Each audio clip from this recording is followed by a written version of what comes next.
Informes desde Audiencia Judicial señalan que el abogado que defiende al Congreso, el propio procurador, habría hecho una declaración impactante. Estamos cansados los abogados de escuchar los eufemismos con los cuales estas burocracias justifican su tarea. Nosotros queremos que hagan algo concreto por la gente de verdad que está sufriendo. En Perú hay violación a la libertad de prensa, persecución contra periodistas, hay una justicia corrupta, hay un Congreso fujimorista corrupto, el dictador Fujimori está libre contrariando el sistema interamericano y ninguna institución hace nada. Entonces uno siente una enorme decepción como abogado, pero un enorme compromiso con la causa de Castillo, porque como vos decías muy bien hace un momento, y me lo dijo el presidente de México y también el de Colombia, Gustavo Petro, con cuyo embajador me voy a reunir después de esta entrevista en la misión permanente de Colombia acá en Ginebra, es una causa justa la causa de Castillo. Y nosotros lo que tenemos que hacer es visibilizarle y explicarle a la ciudadanía que Castillo no es lo que la prensa repite, y en todo caso, si lo fuera, igual hay reglas para destituir un presidente. Y a Castillo le violaron todos los derechos que tenía como presidente, y lo tiraron por la ventana de cualquier manera y no le respetaron ningún derecho procesal. Entonces nosotros, como defensores de Castillo, lo que estamos diciendo es, si lo quieren destituir, lo pueden hacer, pero conforme a derecho, respetando las reglas de la Constitución y el reglamento del Congreso. No lo pueden hacer con 5 votos menos. Miren lo grave que será el caso, que el propio procurador del Congreso peruano, no yo que soy el abogado de Castillo, el propio procurador del Congreso acaba de decir, hace unos meses en una audiencia judicial, la frase que es más o menos lo siguiente: es cierto, señores jueces supremos, que en stricto sensu no se respetó la destitución de Castillo, la regla de la vacancia que establece el reglamento del Congreso. Es decir, ya es el propio procurador del Congreso peruano el que está reconociendo que violaron el debido proceso en la destitución de un presidente.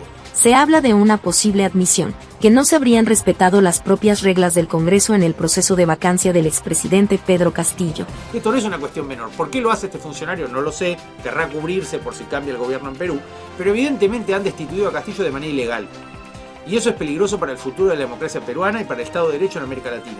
Por eso Petro dijo en la OEA hace unos meses, acá falta un presidente, y por eso es tan fuerte el apoyo del presidente mexicano a la causa de Castillo, porque tiene claro que se violó el derecho constitucional y procesal de Perú, más allá de la discusión penal. Son distintas discusiones jurídicas, pero no vamos a abrumar a los que están escuchando con estos tecnicismos. Pero digamos que a Castillo lo destituyeron violando la Constitución, y eso es grave. La prensa peruana suele repetir como un eslogan para tratar de instalar una idea que es falsa.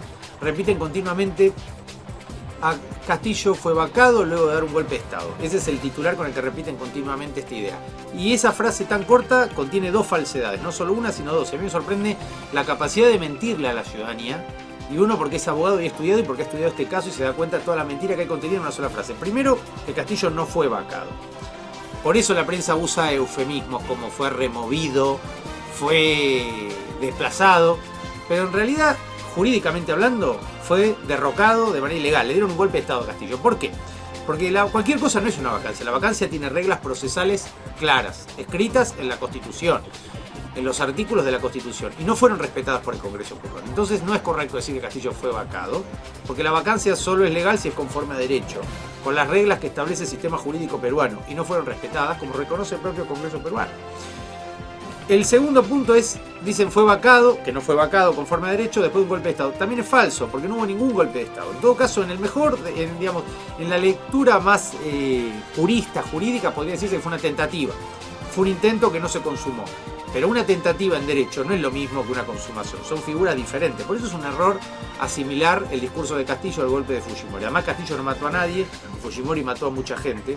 Más bien los votantes de Castillo fueron asesinados. Pero ¿para qué digo esto? Porque uno debiera profundizar y explicarle a la ciudadanía que Castillo no fue vacado, fue derrocado, que no dio ningún golpe de Estado, leyó un discurso que no configura ningún golpe. La figura jurídica es rebelión, pero la rebelión en la legislación peruana supone alzarse en armas.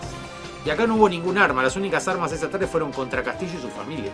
Por eso parece más claro que el golpe se lo dieron a Castillo. Lo que me sorprende es, sin entrar en la discusión política o en la discusión penal, cualquier abogado sabe que hay una rama del derecho que se llama derecho procesal. Y el derecho procesal tiene una ventaja, que es algo muy técnico. No hace falta entrar en la discusión política. Entonces, solo con leer cómo debe ser el proceso para destituir un presidente, que está escrito en la Constitución peruana y en el reglamento del Congreso del Perú, y luego vemos qué es lo que sucedió el día que lo destituyen a Castillo, vemos que claramente se violó el debido proceso y que la vacancia es inconstitucional. Los jueces del Tribunal Constitucional peruano lo saben. Entonces, ¿qué hicieron? Embarraron la cancha para no abrir la discusión. Y esto me parece importante porque esto termina de aclarar la ilegalidad de la destitución de Castillo. ¿Qué hace el Tribunal Constitucional? La misma noche que lo destituyen a Castillo, el Tribunal Constitucional, para ser imparcial, tiene que habilitar esa vía para analizar la constitucionalidad de la vacancia de un presidente, nada menos. Pero ¿qué hace el Tribunal Constitucional peruano? Como saben que la vacancia es nula, como saben que el Congreso actuó en forma ilegal, inconstitucional e irregular, desplazando a Castillo en forma inconstitucional de la presidencia, sin juicio político, el Tribunal Constitucional emite un comunicado a las pocas horas, lo cual también es un delito. El Tribunal Constitucional peruano, que es fujimorista, que no dice nada de la liberación ilegal de Fujimori, emite un comunicado informal, porque ¿qué hace con ese comunicado informal? Comete un delito de prejuzgamiento, que será evaluado en el futuro, pero de esa manera anula esa vía para la defensa de Castillo. Porque la defensa de Castillo lo primero que tenía que hacer era pedirle al Tribunal Constitucional que aclarara si la nulidad de la vacancia era constitucional conforme a derecho o no. Como el Tribunal Constitucional sabe que es ilegal la vacancia contra Castillo y no lo pueden analizar ni lo pueden decir porque están politizados, lo que hace es anular directamente esa discusión, clausurando esa vía, impidiéndole al presidente Castillo y a sus abogados recurrir al Tribunal Constitucional para recurrir o impugnar la constitucionalidad de la vacancia. Entonces solo queda la instancia internacional y por eso nosotros estamos hoy en Naciones Unidas. Con esta situación legal, significa que la defensa legal del Parlamento reconoció ante un juez que hubo fallas en el debido proceso en un momento clave de nuestra historia reciente. Reacciona. Exige cuentas. Digamos, esto lo quiero aclarar. Una cuestión es la discusión procesal, que es a mí la que más me interesa como abogado, porque creo que es la más simple y creo que la ciudadanía la puede entender con facilidad. Luego hay otro tipo de enfoques más sofisticados, como el del presidente Petro. Él hace una lectura política y dice: Boluarte traiciona a Castillo, asesina a 70 manifestantes desarmados. Y esa es la mejor. Y ahora Fujimori es el garante del gobierno de Boluarte, cuando Castillo con Boluarte habían derrotado a Fujimori.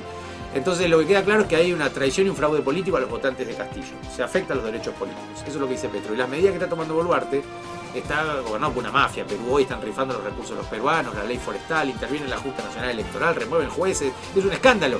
No es solo la destitución de Castillo, ese es el comienzo. Todo lo que ha seguido solo confirma lo que advertía Castillo en ese discurso, que todo el sistema político peruano está corrompido, la justicia, el Congreso. La gente se expresó en Perú en contra de la bicameralidad en un referéndum. Y hoy el Congreso acaba de aprobar la bicameralidad. ¿Te das cuenta? Gobiernan de espalda a la sociedad. Bueno, entonces... Perdóname, y un último aspecto es la discusión penal. Está la discusión procesal, que es el enfoque que a mí me interesa como abogado. Está la discusión política, que es el enfoque del presidente de Colombia, como el de Xiomara Castro y el presidente López Obrador, que se afectan los derechos políticos de los electores de Castillo, que padecen fraude, porque ellos votaron un gobierno, destituyen a su presidente y los terminan asesinando por salir a protestar, y luego se gobierna con el fujimorismo, cuando en realidad los votantes de Castillo le ganan a Fujimori. Y ahora Fujimori está libre, garantizando la continuidad del nuevo gobierno. Es una paradoja antidemocrática e inconstitucional la que vive hoy en Perú. Y el tercer enfoque es el de Zaffaroni, que es el enfoque penal. Zaffaroni, ¿qué dice? Que además de todo lo que yo dije de la Constitución y del proceso y de la vida política peruana, además no se configuran los delitos que le están imputando. Y si uno lee los argumentos de San Martín Castro y Chekle, que son dos jueces de la Corte Suprema, no del Tribunal Constitucional, sino de la Corte Suprema, uno advierte los malabares doctrinarios que hacen para constituir un tipo que en realidad no se configura. Porque el Código Penal peruano dice que la rebelión es alzamiento de armas, y Castillo lo único que hizo es leer un papel e irse. No alzó ningún arma contra nadie. Todo lo contrario, las armas fueron contra él y contra la gente que él defendía. Por eso él leyó ese discurso, porque estaban reprimiendo al pueblo. Entonces Zaffaroni dice que además la acusación penal está infundada, con lo cual la prisión es arbitraria y no se justifica ni de manera constitucional ni de manera penal. Entonces abiertamente, de estos tres enfoques, el enfoque penal, que es el de Zaffaroni, el enfoque político, que es el de Petro, y el enfoque procesal, que es el mío, vemos que de los tres puntos de vista se están violando derechos en Perú. Y es muy claro y muy obvio. Por eso uno no entiende por qué las instituciones como la ONU no hacen nada.